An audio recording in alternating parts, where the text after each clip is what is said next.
Day training when we've been here since Friday, but I guess it was Tuesday maybe. As we were getting done with our workout, I noticed. I guess it was their team or whatever were boarding up the windows up top. So I was waving to the guy, hi, you know. So I guess they didn't want anybody or us seeing anything. But I'm not concerned with watching what he's doing the last week of a fight. Nothing's changing. I'm not going to figure out a new game plan or do something different in 4 days.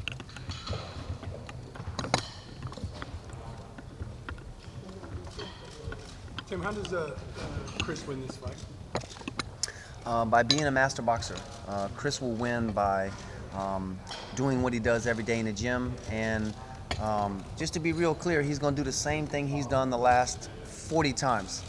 He hasn't done it 2 or 3 times. He's done it 40 times. He's going to be 41. That's the same thing.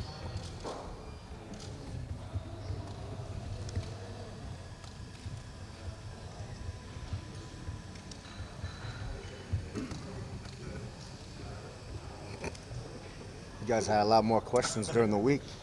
Wow. This it's funny, but this is going to be the sound of the arena, except the 30 fans that we have. It's going to be quiet time. I appreciate that. Nobody asked me questions on the phone earlier because of the answers, apparently. But there's no not a whole lot to say except we will be winning this fight. It's going to be quiet time over here. We're going to go back home and have a nice after party. Boom. And welcome to the Chris Algieri show. So Chris spoke earlier, Manny, that people thought the speed might frighten him. He said actually the thing he was most concerned about was Manny's experience, being able to deal with everything in boxing. Like he's seen it all. Mm-hmm. How can you break through that? What is Chris going to do that he hasn't seen before? Well, Chris, people haven't seen the best of Chris. The greatest thing about Chris is the better the opposition, the better he is. So the cream of the crop always rise to the top, and that's what Chris is. So Manny does have a lot of experience, and on paper has more experience than Chris. But he's just going to bring out the best in Chris, and the world is going to see 2 vibrant human beings going out and doing what they do. But Chris is the young lion, and he will prevail. When you're confident of a win, is there any chance of a knockout? Chris doesn't seem to have a knockout. I truly believe the fight will not go the distance. I believe that Manny's going to go to sleep and go back home and retire. This is. I love Manny. I came up watching him. I'm a lefty. I really admire what he's done in the game. But Chris Algieri is too much. The boxing scene. Just be clear, guys. No one has ever known or seen of anything like Chris Algieri. There's been bits and pieces of people with greatness, but Chris Algieri has the full circle. When you have the full circle and you have the universe on your side, and when you do everything right, you don't cut corners and you're always honest with yourself, this is what happens. And if you notice this, you see the goosebumps. This is what Chris Algieri is giving us goosebumps, and he's about to give the world goosebumps when they see what happens. Yeah, let me add to that also is we were at the HBO meeting, and one of the things that I was telling them is that this is my first time with the camp, and they came to Las Vegas, and I live in Las Vegas, so I've had the chance to go in there and work with them and wrap Chris's hands every day. But I just finished last Saturday with Vladimir Klitschko. But as I'm coming back, I'm thinking about Chris and Vladimir, and there's so many parallels together that they're both highly educated. But outside of that, the discipline that they have in the ring, outside of the ring, the motivation, the heart and soul and all that. So I called him a mini Vladimir, and same thing with this young guy. I came into camp and I've known Tim through the martial arts, and I saw him working in camp, and I asked him, I said, well, Tim, how old are you? He's 42 years old, right? But I was super impressed because I've worked with the Emmanuel Stewarts, and I've worked with a lot of the great trainers through the game of boxing and even in the mixed martial arts. And for being 42 years old, he's years ahead of his age when it comes to experience of really being at the A level. So, I'm proud to be with these guys. They are top of the line, and like I say, I don't predict the fights or anything like that, but I know that the preparation that Tim and Chris and the group did was A+. So, we'll see what happens once they get in the ring. That's up to Chris and Manny. So. Tim, how much does Chris's height and length play in everything that's going to happen on Sunday? His height and reach play a lot into it. You know, they're fighting at a weight class that's similar, but if you break it down, you know, Manny started his career I think at 112 or 100 and 100 and nothing, and now he's blown up to this size. Chris is realistically 4 weight classes bigger than him. I think that plays a big role when you're as fast and in as great a shape, and know how to use your range. So yeah, it's plays a huge part. Kind of like Vladimir Klitschko. Like Vladimir Klitschko, man, you know. That just fell on me too. I said, hey, you're right. He's taller, bigger. What you think, Keith? I mean, the difference. The size difference is this right here. You know what I mean? Look at this guy. I'm not gonna. What I'm gonna do with that? I think the biggest thing in this, though, is also his mind. You know, the confidence that he brings to the fight, the ring generalship. You know, a lot of people are just going off of one fight because many of you haven't seen him fight in the past, and you're taking a fight from Provatnikov. A lot of people just sit on that one round. You have 12 rounds of boxing. After that one round, or if you watch that fight over and over, what does he get hit with throughout the next 11 rounds? It was a great punch. He got cracked, got hurt, got up, and he did what? Master boxer. He boxed. With one eye.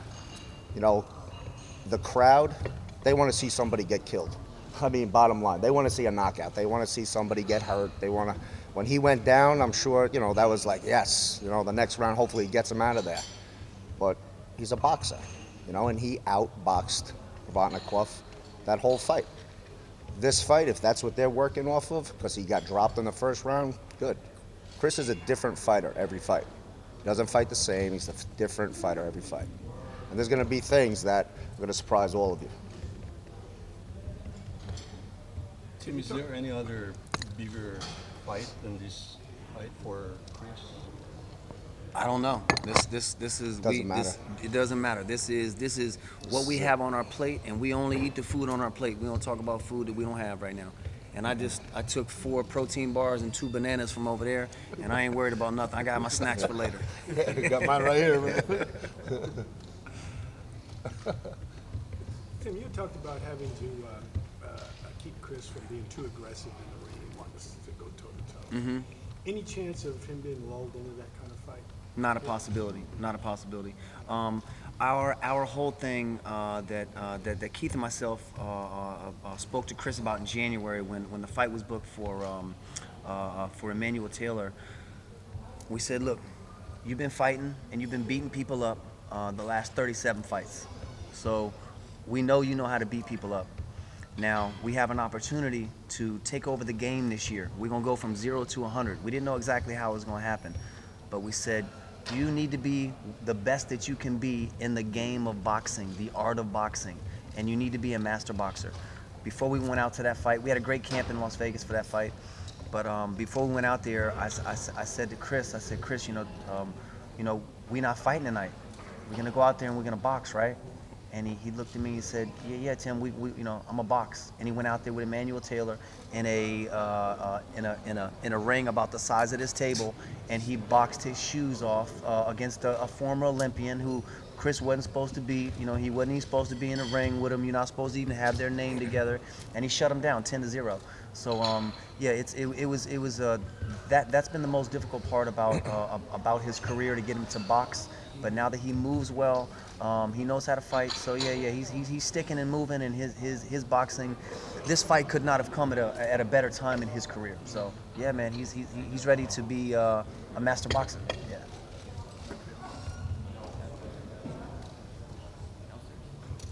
Since you've been around a long time, is there a lack of appreciation for boxing, as far as the styles of hit, not get? Everybody wants to see bloodbath. Oh, sure. Hey, listen, that's what I do. You know, I work with the UFC. Plus, people want to see knockouts. They want to see blood. But taking that away, when I first met Chris, we're sitting down because I wrap his hands every day. And, one of the things we're working with the new camp is to get that bond, so we do it through conversation. But he told me that he was a big Oscar De La Hoya fan. And then everything, I visualized everything. I visualized his style And I looked at him and I said, okay, I could see that, you know. So looking at him, I could appreciate his boxing skills. They were pretty awesome. And, you know, I don't know if Tim has mentioned it, but I'll bring it up. You know, the sparring partner was Jose Cepeda. And the coach for him is Robert Algazar. So Robert Algazar just happened to be in camp. And I looked at that and I said, wow, that's pretty awesome, because if anything, that's more of an incentive. But to show you the veteran and the experience of this guy here, there was no egos in the camp. He welcomed Robert's suggestions and Robert's opinions and all that, and both of them worked together with Chris and just had him doing his movements and all that, and really just kind of put a lot of armor on in his skills and polish him up. But yeah, to see Chris's skills and his high input contact ratio, to me is very impressive. I think he's bringing boxing back.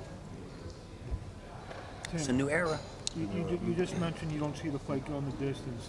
Visualize how this fight ends. I mean, is he beat Pacquiao up? Does he stop him? The exact way the fight's gonna end is Chris Algieri doing this once again, and my man Michael Buffer, and the new boom. That's how it's gonna end. But you don't see the scenario how. No scenario. It's. I don't know. I haven't been able to really come up with what shot's gonna land. What shot's gonna. Is it gonna be this? Is it gonna be that? I just in my vision. I do a lot of visualization also. And I know that Chris is gonna get his hands raised, and I'm gonna hear Michael Buffer's voice again, and then we go into the pool. You know. Do you guys think Chris Algieri's on his prime right now? Or he's still developing in the fight? He's always developing. That's why he keeps winning.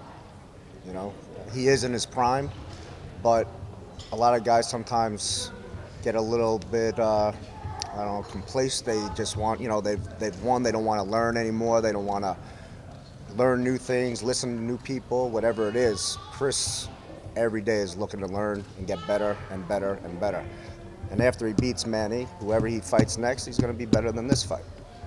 He's never, ever. That's, again, where his mind comes back into. Yeah. He's just willing to learn and learn and learn. The second you stop learning, you're done. That's just in life in general. If you think you know everything, you're done.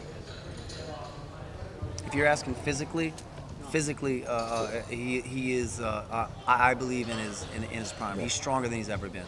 Yeah.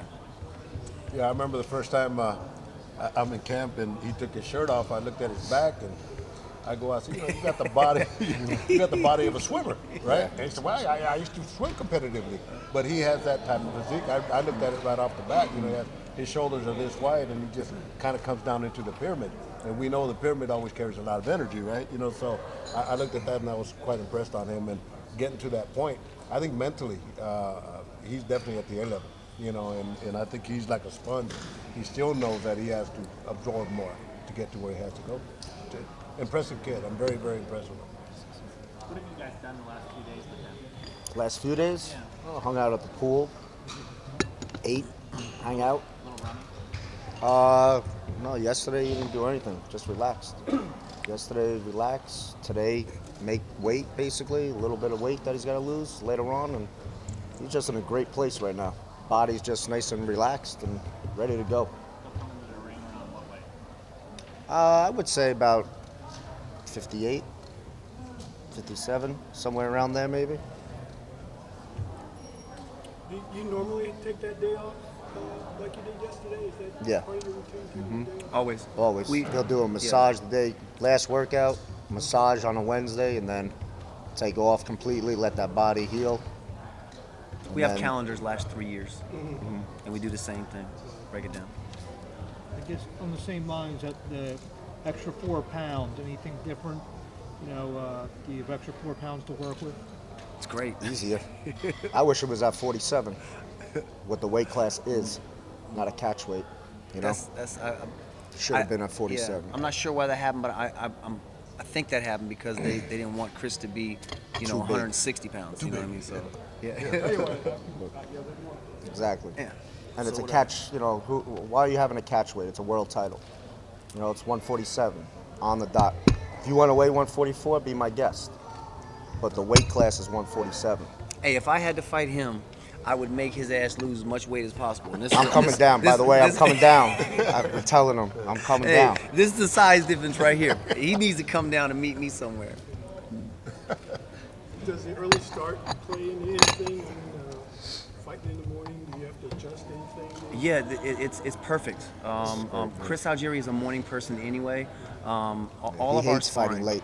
Hates it. Hates Yeah. late night fighting. Hates Our it. sparring every day. We spar 3 times a week: Monday, Wednesday, Friday at 12 o'clock. The fight's gonna be at our sparring time. It's perfect. Once again, this is the Chris Algieri show. It lines up perfect. Everything goes according to what he needs. That's it. You know. Yeah, he really doesn't enjoy fighting 12 o'clock at night. He'd rather have it this way before fighting late night. And he gets to go to the pool after the Yeah. fight. That's Gets to key. hang out and relax.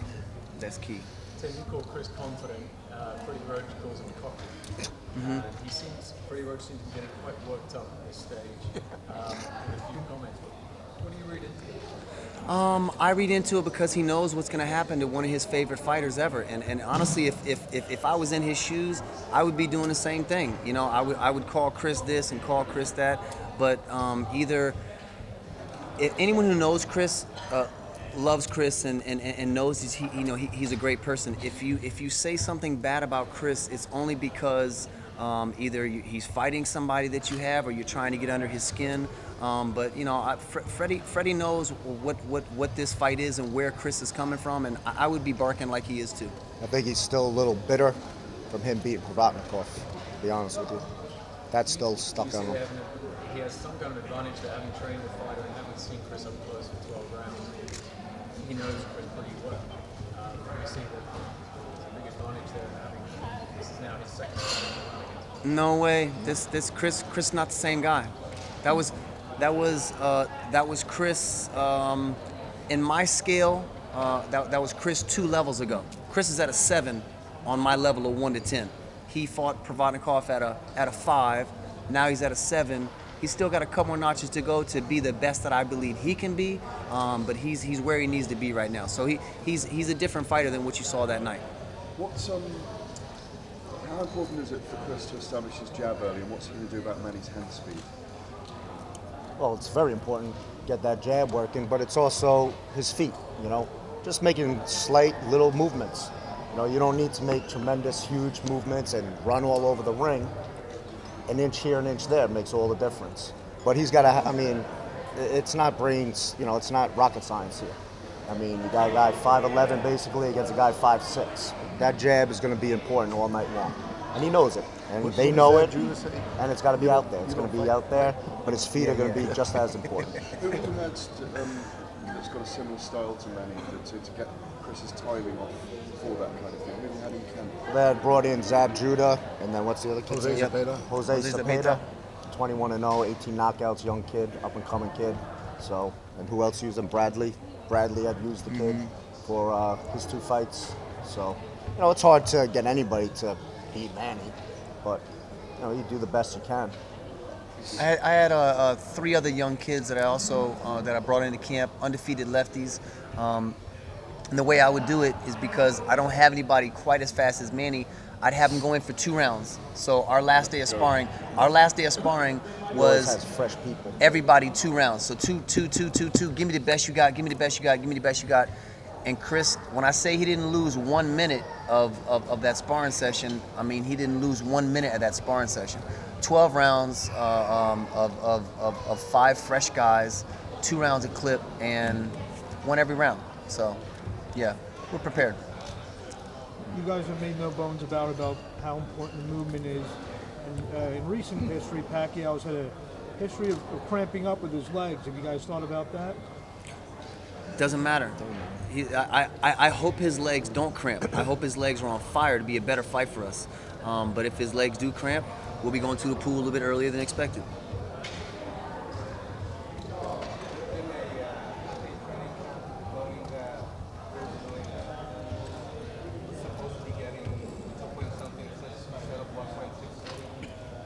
Has it been what? The happy camp.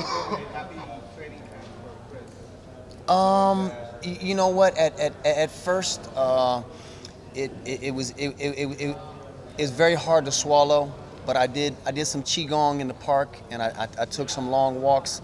Chris and I spoke eye to eye about it, and we're just very happy to be here in this opportunity. And we said that we can either be mad about this.